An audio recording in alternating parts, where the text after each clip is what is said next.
There really is nothing quite like Boca Bash. It's an event that occurs in Lake Boca down in Florida, and thousands upon thousands of boaters gather to go out on the lake and have a good time together. But it gets to be a wild scene. Lots of boats packed into one spot, and it can create some of those, well, let's say, oh heck no moments in boating. That's right, those moments where you sit back and think, what in the world is going on? Oh heck no. Let's go ahead and talk about some of those moments today. Oh my god, what is that? Oh, damn. So what actually constitutes an oh heck no moment in boating? Well, there's actually various answers to this question, but one of the first principles I'll look at, a lot of times, a lot of oh heck no moments start in a situation where you look at the situation and you see it coming. You can kind of tell things are going to go wrong, and you see somebody else heading into a situation where you're like, oh heck no.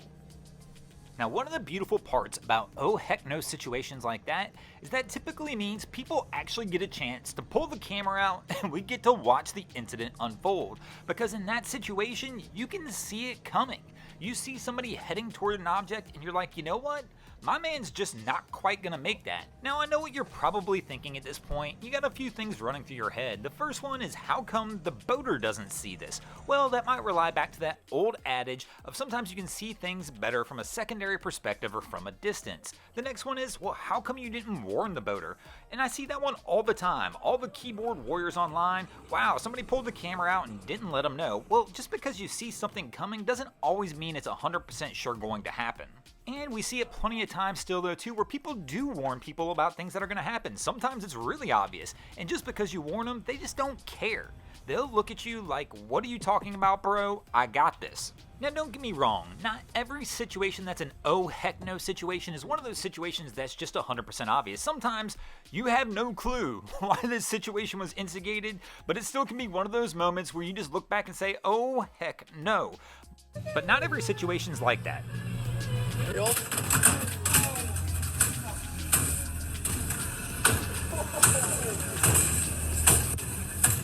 But the reality is, most of the boating situations we see that make us say those kind of things, we look at the situation and go more along the lines of, what were they thinking?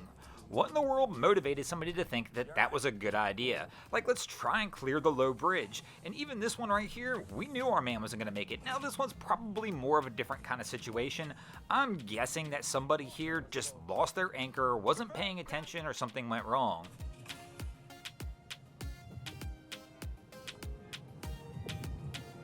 There you go, you got it. I want to get out of their way, buddy. Yeah, I'd move out of their way.